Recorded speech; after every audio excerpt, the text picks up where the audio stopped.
Auzubillahi minasyaitonirrajim. Bismillahirrahmanirrahim. Alhamdulillahirabbil alamin wassalatu wassalamu ala asyrafil anbiya'i wal mursalin wa ala alihi wa sahbihi ajma'in. Rabbi shrah li sadri wa yassir li amri wahlul 'uqdatam min lisani yafqahu qawli. Subhanaka la ilma lana illa ma 'allamtana innaka antal alimul hakim. Wala haula wala quwwata illa billahil aliyyil azim. Alhamdulillah, bersyukur pada Allah Subhanahu wa taala. Sekali lagi dan salawat dan salam kepada baginda Nabi sallallahu alaihi wasallam. Alhamdulillah, hari ini kita sampai kepada muka surat 358 daripada surah An-Nur, dan ayat kita pada hari ini adalah bermula daripada ayat yang ke-59 daripada surah An-Nur. Alhamdulillah.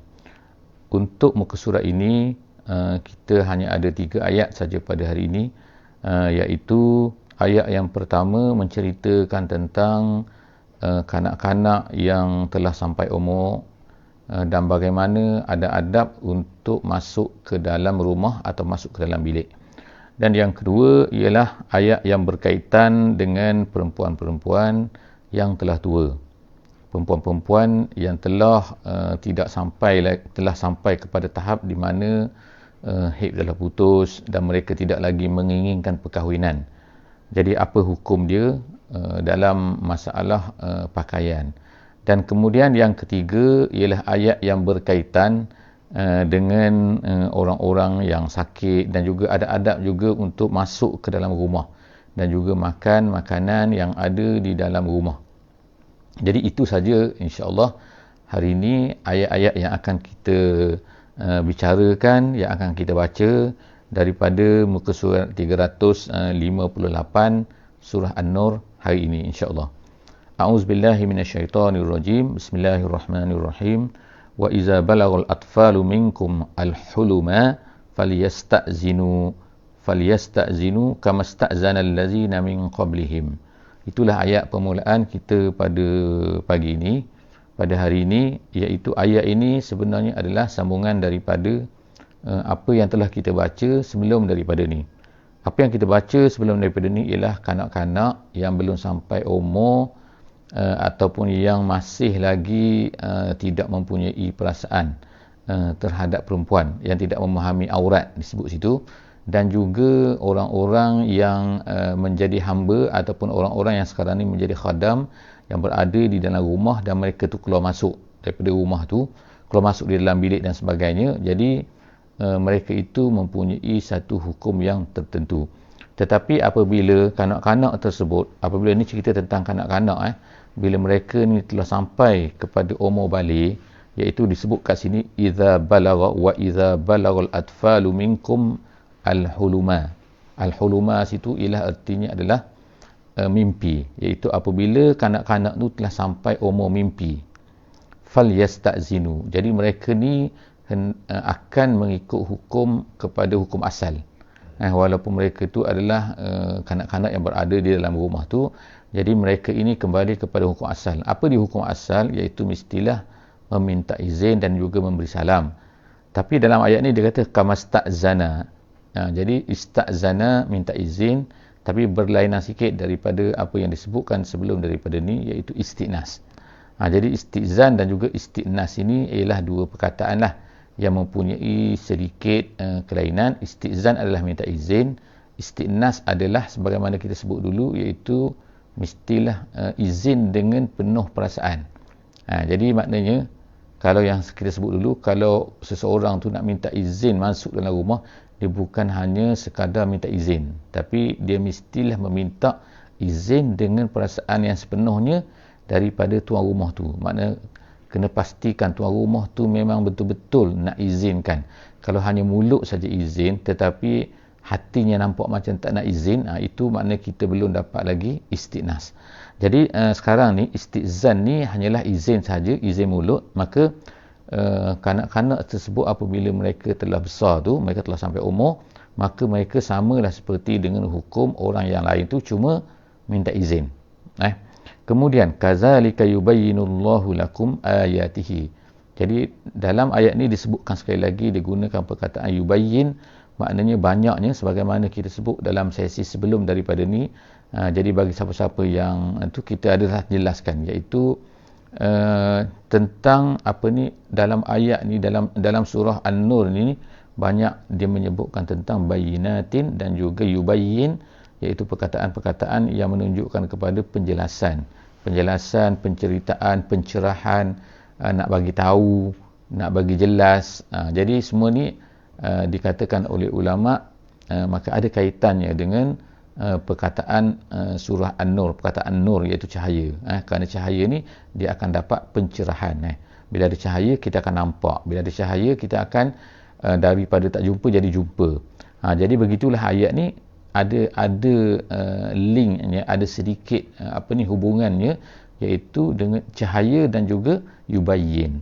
Jadi Allah Ta'ala banyak yubayyin dalam surah ini. Kazalika yubayyinullahu lakum ayatihi, untuk kamu semua ayat-ayatnya. Wallahu alimun hakim. Itu ayat yang pertama, iaitu ayat dari surah ni. Kemudian kita masuk kepada ayat yang ke-60 daripada surah An-Nur ni, iaitu wal qawaidu minan nisa. Jadi ayat ini ialah sekarang berkaitan dengan perempuan-perempuan yang telah tua. Jadi disebut kat sini ialah wal qawaidu minan nisa, digunakan qawaid. Qawaid ni artinya ialah asal daripada qaadah lah, iaitu perempuan-perempuan yang ataupun qaadah ni maknanya duduk. Jadi digunakan perkataan qawaid ni biasanya adalah khusus untuk perempuan. Jadi perempuan apa? Perempuan qawaid. Kenapa qawaid? Kenapa duduk? Kerana pada kebiasaannya orang-orang yang telah tua ni, mereka ni tak mampu nak berjalan. Jadi mereka ni tak mampu berjalan, mereka duduk. Jadi banyak duduk. Jadi sebab itulah dia gunakan perkataan wal qawaid. Wal qawaidu minan nisa, dan perempuan-perempuan yang duduk ataupun yang tua lah. Allati la yarjuna nikahan, iaitu yang tidak lagi diharapkan nikah. Kalau ikutnya dalam terjemahan macam tu, la yarjuna nikahan, yang tidak mengharapkan nikah, artinya sini ialah disebutkan oleh ulama, iaitu yang telah putus kedatangan haid dan mereka tidak mempunyai harapan lagi untuk berkahwin. Pada kebiasaannya, ini pada kebiasaannya. Kemungkinan jugalah ada orang juga yang mana tua pun nak kahwin juga, ketua tu nak berlawa juga, ketua tu nak bersolek juga, nak tabarus juga. Tu cerita pelik lah. Cerita yang biasanya ialah orang-orang yang tua, yang duduk ni, yang dikata kat sini, yang putus haid dan tidak mempunyai perasaan lagi untuk kahwin. Falaisa alaihinna junahun an yada'na thiyabahun. Maka mereka ni falaisa alaihinna, maknanya tidak mengapa, tidak di atas mereka, junahun mengapa. Junah tu maknanya tak kisah. An yada'na thiyabahum, mereka itu kalau ikut terjemahannya ialah mereka itu menanggalkan pakaian luarnya. Menanggalkan pakaian luar. Jadi maknanya kat sini perempuan tu dia ada pakaian dalam dan juga kemudian dia ada pakaian luar, bukan baju dalam. Katanya kan, bukan pakaian luar mana buat tanggal semua baju, tinggal baju dalam, bukan.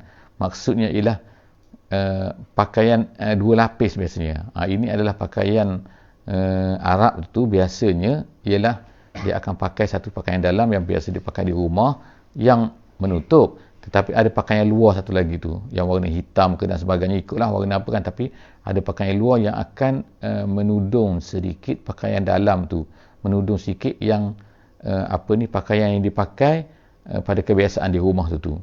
Jadi maknanya akan lebih menutupkan aurat tu, menutupkan, tak nampak lah bentuk dan sebagainya. Jadi bagi perempuan-perempuan ini, harus bagi mereka ini an yada'na thiyabahunna, mereka ini meletak artinya menanggalkan. Jadi ini memang kebanyakan daripada ulama mengatakan macam tu, iaitu yada'na thiyabahunna tu ialah menanggalkan pakaian luarnya. Kemudian ghaira mutabarrijatin bizinah, dengan secara tidak mutabarrijat. Mutabarrijat artinya ialah bersolek-solek, artinya ialah, kalau ikut makna asalnya barija ni artinya ialah seorang yang nak menunjukkan satu benda pada dia, iaitu tak ada benda tu pada dia asalnya, tapi dia nak menunjuk macam ada. Itu asalnya. Jadi mutabarrijat ni ialah orang yang pakai sesuatu benda, tapi pakai sepatutnya untuk menutup. Pakai sepatutnya adalah supaya tak nak bagi orang tengok, orang tak suka tengok dan sebagainya. Tapi bila pakai nak bagi orang tengok, itu nama dia mutabarrijat.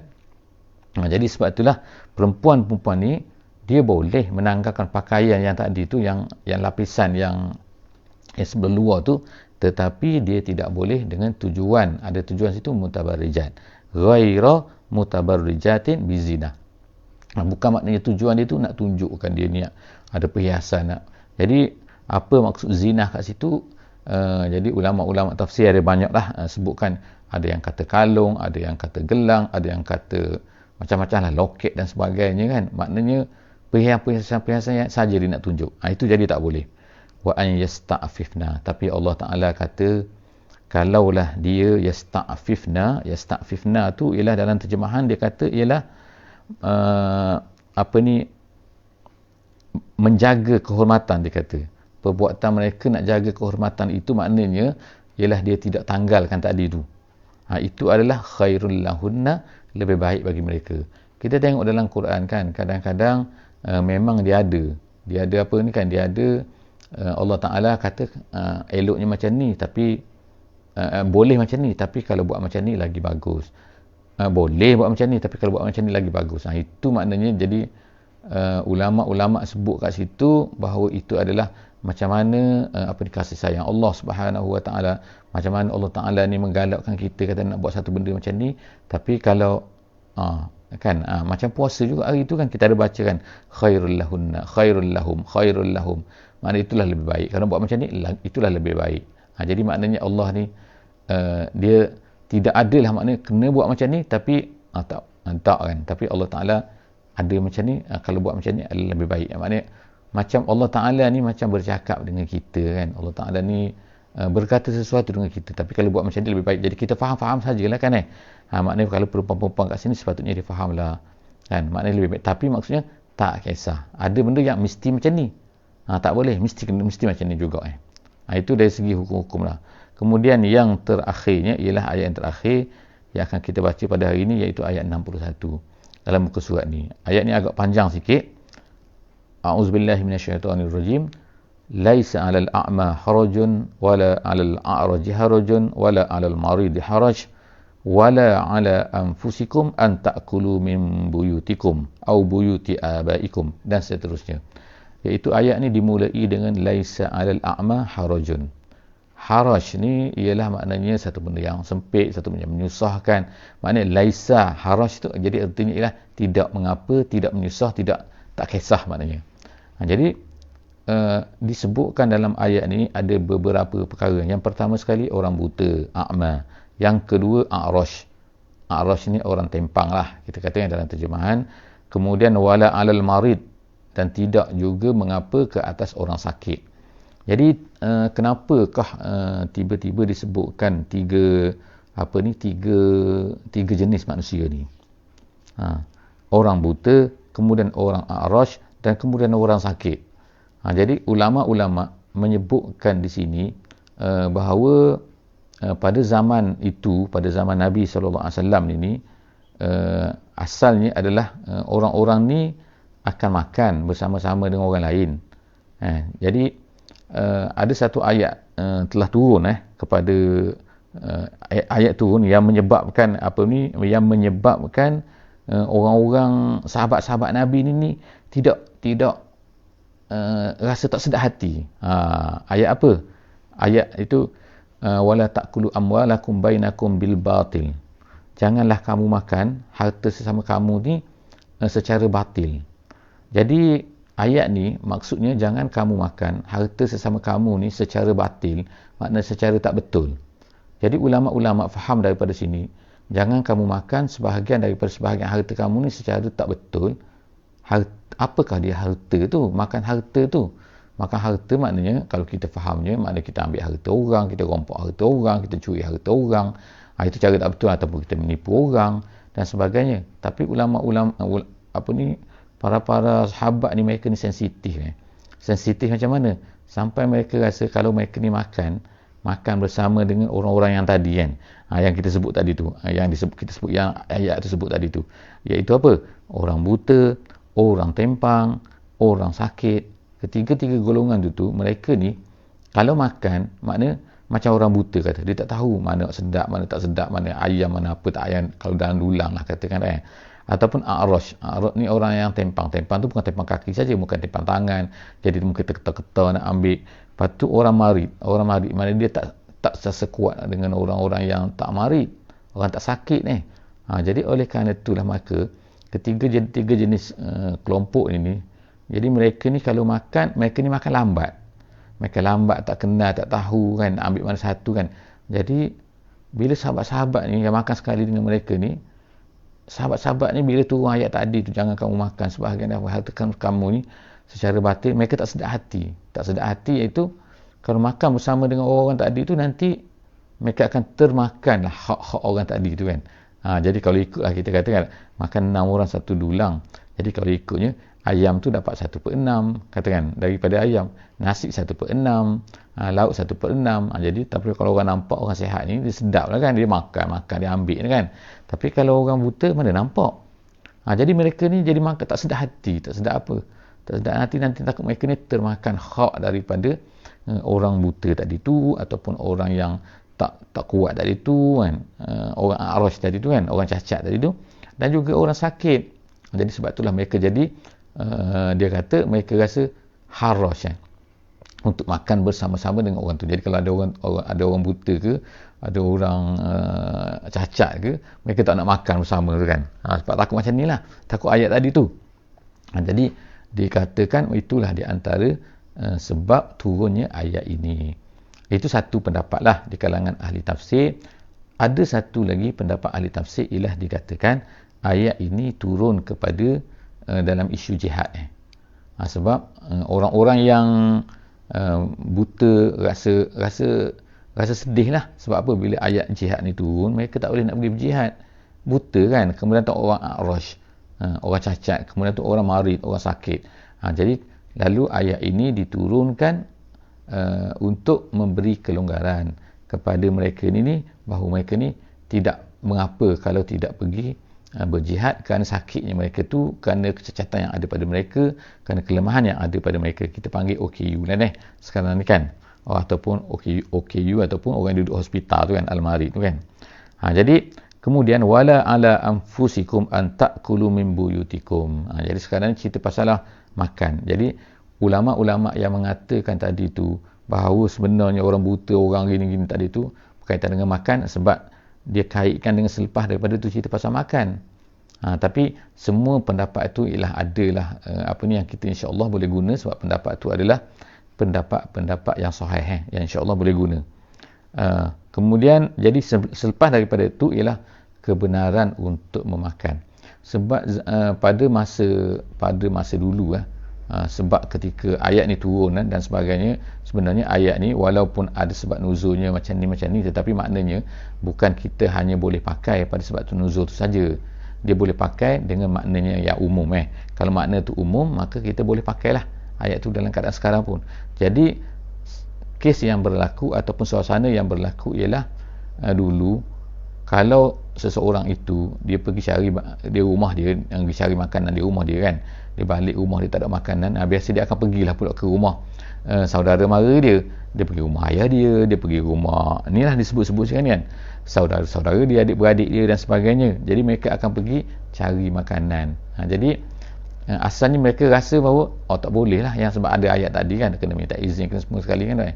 Jadi akhirnya Allah Subhanahu Wa Taala telah menurunkan ayat ni dan menyebutkan ada 11 buah rumah 11 buah rumah yang mana mereka ni boleh untuk pergi dan makan makanan kat situ. Jadi tak kisah tetapi jangan melampau Jadi rumah siapa ada disebut kat situ, insya-Allah boleh baca kan, iaitu buyut buyuti abaikum, buyut ummahatikum, rumah mak kita, rumah ayah kita dan sebagainya kan, dan seterusnya sampailah kata buyut khalatikum au ma malaktum mafatihu. Ma malaktum mafatihu tu artinya ialah apa yang kamu miliki kuncinya. Jadi maksud situ memiliki kuncinya ialah dikatakan oleh ulama tafsir sebagai simbolik kepada orang yang mendapat kebenaran. Kadang-kadang tak dapat kunci kan, kalau rumah tu buka tapi kita tak ada kunci, macam mana? Tak, maksudnya ialah orang yang memang kita memang dapat kebenaran untuk masuk dan makan, ataupun au sadiqikum kan. Jadi ada dua situ, iaitu kamu mempunyai kunci dan juga ataupun kawan kamu pun begitu juga, iaitu dikatakan kawan baik kita sehingga kita tak kisah dan kita tahu bahawa kalau kita makan pun dia tak akan marah pada kita. Laisa alaikum junahun an ta'kulu jami'an aw ashtata. Kamu nak makan tak kisah, dia kata kat sini kan, kamu nak makan banyak mana kata kan, iaitu kamu nak makan bersama-sama atau berasing-asing. Kalau ikut dalam terjemahannya, kamu bersama-sama atau berasing-asing tu apa maksud dia? Sebab biasanya pada kebiasaannya kita makan ni, kita tak makan seorang kata kan, kita makan ni akan bersama-sama dengan kawan-kawan. Jadi maknanya tak mengapa kita beri kepada kawan-kawan kita juga untuk makan sama-sama daripada makanan-makanan yang kita boleh makan tadi tu. Jadi kita nak makan seorang ke, kita nak makan dengan kawan kita ke, jadi okey, jadi makna kat situ semua tu adalah dibolehkan. Laisa alaikum junah. Laisa alaikum junah ialah salah satu daripada kalau dalam usul fiqh tanda halal sesuatu benda tu. Satu benda tu adalah dibolehkan apabila ada perkataan laisa alaikum junah atau la alaikum junah, ikutlah kan. Tapi bila ada perkataan la junah, menafikan junah gitu kan. Junah tu maknanya mengapa kan. Fa iza dakhaltum buyutan fasallimu ala anfusikum tahiyatan min indillahi mubarakatan tayyibah. Dan apabila kamu masuk ke dalam rumah, mana-mana rumah lah dia kata, Allah Ta'ala sebut sekali fasallimu ala anfusikum, dan hendaklah kamu memberi salam ke atas diri kamu. Memberi salam ke atas diri kamu maknanya beri salam kepada diri kita sendiri. Assalamu ala apa? Salam ke atas kamu, atas aku, bukan.